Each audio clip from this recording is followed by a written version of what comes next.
it's the big one, the North London derby tomorrow.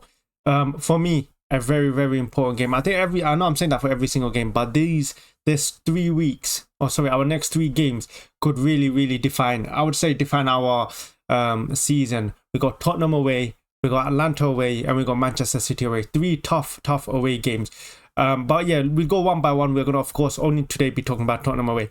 Tottenham, the North London derby. I think it's been a while since we've actually played the North London derby away for the first fixture, because usually I don't even remember the last time we played away, because usually in the first game we always play Tottenham at the Emirates Stadium, and we're playing them very early on. 4 games in, we're already playing the North London derby. Normally it's always a few games in, maybe 8 or 9, when the teams are more geared up, but we're playing them very early. And of course, leading up to this game, I wouldn't have been that worried, but of course with the injuries of Martin Odegaard, Declan Rice suspension, I think it's just put a bit more fear into the Arsenal fans on whether we can win this game. For me, look, it doesn't matter what players are out there. We also need to win this game, because what happens is if we draw, or if you don't win this game, then you got Manchester City away. You could easily be 8 points behind Manchester City, potentially 4 games in, and then I don't know what happens then.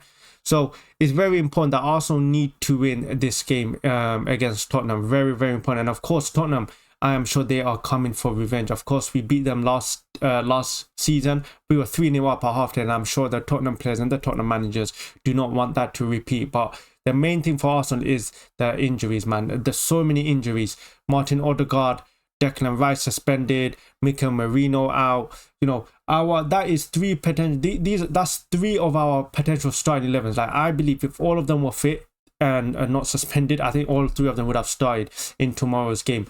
But regardless of the injuries, Arsenal need to go and win the game, because when you are competing for the title, unfortunately, injuries, every team gets injuries, and it's just a matter of how you cope with it. This is Arteta's team. He has decided that every player that is in the team right now is good enough to play and good enough to help Arsenal to win the league.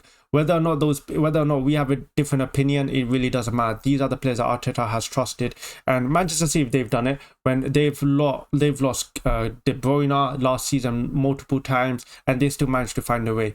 And it's on Arteta to find a way. In terms of our stats against Tottenham, we've been actually quite decent against Tottenham. I think, let me try to find this. I think we did the double over them last season. And I think the season before that, I don't even remember. I think we did the double on them again. I think for 2 seasons in a row. Actually, no. Last season we drew against them in the Emirates Stadium. But when you look at our last, let me try to find the stats of this the game. So yeah, when you look at our 1, 2, 3, 4, the last 4 games, we've won 2 of them. We've won 3 games and we've drawn 1. So we have a good record against Tottenham in recent times. But of course, this is going to be a completely different Tottenham side. They're coming in with Solanke. Last season, I don't think they had Richarlison. I think he came on after, but Solanke is now in. And I'm sure, like I said, Tottenham are coming for revenge. They want to, put that nail in Arsenal's coffin in early, because with injuries, Tottenham have the perfect time, then the perfect opportunity to really try put a dent in Arsenal's seasons. In terms of lineup, this is the big thing. What do Arsenal go with? Because for me, Tottenham are known for one thing. They play quick football and very vertical football. They're the constant attacking. They don't care about the defense. They're constant attacking, and they play very quick.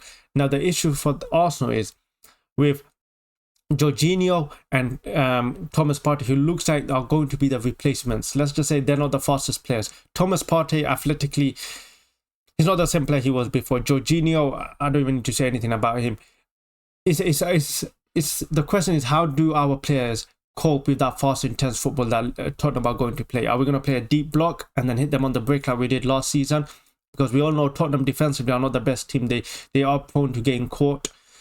Are we going to do that, or are we going to try play our football? That's going to be a question for only Arteta to answer. For me, it all depends on the lineup. The question is, a lot of fans are saying, is Ethan Nwauri going to play? Should he get dropped in? Is Kai Havertz going to play as the attacking midfielder? For me, I personally would not play Kai Havertz as a midfielder in this game. I just think with Martin Odegaard, he's so good technically on the ball, and the way he's able to find spaces, the way he's able to find those passes. I just don't think Kai Havertz can do that. And for me, that's why I would play Ethan Nwauri in this game. I know it's a big risk dropping a 17-year-old or 18, I don't know how old he is, 17 or 16-year-old in a North London derby, especially away as his first game in the Premier League season. For me, I would take that risk. I would drop him in, because when you look at the other options, he is the closest in terms. I'm not saying he's the closest player to Odegaard, but he has the closest attributes to Odegaard. Very good player, very good dribbler, can find the passes. That's why for me, I would play him in this game. I would take that risk, because there's been, look at Saka. How did we discover Saka? By playing Saka in these big games, and he's performed.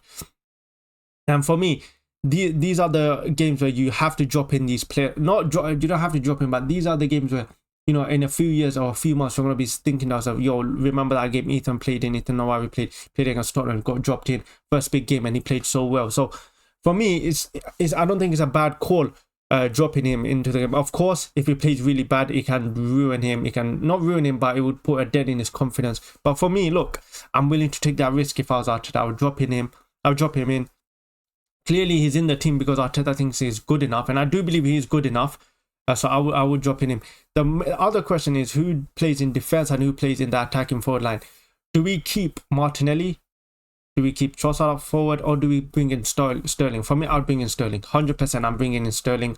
In terms of forward, do I play with Kai Havertz, or do I go with Martinelli, who Tottenham are prone to counterattacks, and a front line of Martinelli and Sterling, that is just pure pace, and I'm sure that could cause Tottenham a lot of trouble. But for me, I would play Kai Havertz. I just think with Kai Havertz, he's tall, he's able to chest the ball and he's able to control it. That's why for me, I would play Kai Havertz in this game as well. Of course, he just scored against Brighton, so it'd be a bit dumb for me to drop Kai Havertz. In terms of defense, that's what be the big one. Do we bring Calafiori in? Of course, Calafiori played for Italy in I think it was a Nations League or whatever. He got injured. He had to come off and he had to come back to London. Do I play him?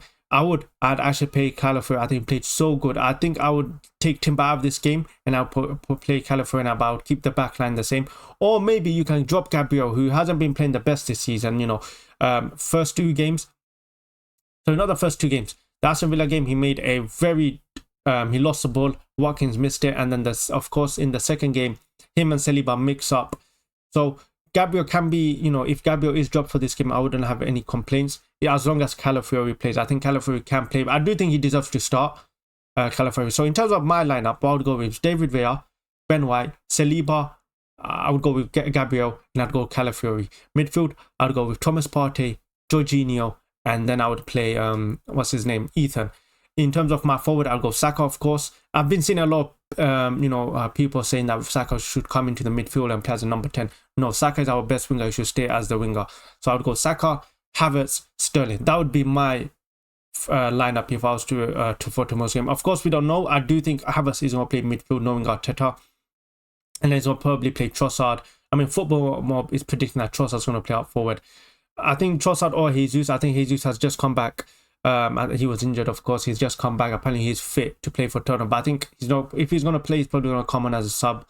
So for me, I think Sterling will play, but I think Havertz will play in midfield. And for me, I don't think Havertz works well in the midfield, especially when you have Jorginho and Thomas Partey, who they have to cover the distance for Kai Havertz in that midfield.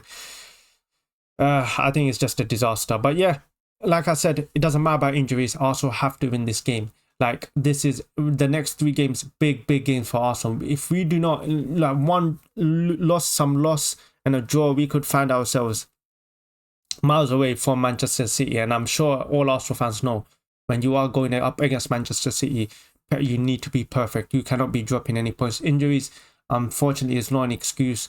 With Martin Odegaard out injured, it's time for other players to step up. It's time for Kai Havertz to step up. I'm not saying they haven't stepped up, but it's time for the likes of Sterling, Martinelli, Trossard, Jesus, all to step up, because that's what happens when players get injured. Unfortunately, when you have Martin Odegaard, you can't be expected to have a backup that's equivalent to Martin Odegaard, because he would be demanding starting. It's just unfortunate that Mikel Merino injury is the really big one. Like, that is the one player in the Arsenal have signed that I was really excited to see, because he literally fills in a gap that we are 100% missing, that left side in midfield. And him getting injured was such a big disappointment, such a big loss. And if he played today, he would be a big asset to the team. But yeah, like I said, unfortunately, there is no excuses, and we have to get that win. We have to beat Tottenham. Whether, I don't care if it's a 1-0 jammy win, a penalty, we have to win this game. And for me, yeah, that's just my opinion. But of course, what's more important is your guys' opinion. Let me know in the comments what you guys would go. What would be your lineup? Would you play Kai Havertz in midfield, or would you take the risk and play Ethan? Or maybe you have a completely different midfield. Let me know in the comments, and let me know, would you start Raheem Sterling? Because I've seen a lot of fans pushing for Sterling to start. I do think he will start. I do want him to start. I feel like this is a game perfect for him, you know, running in behind. But yeah, that's just my thoughts. Let me know in the comments. Remember to like the video, remember to subscribe, and I'll catch you guys hopefully in a positive match reaction.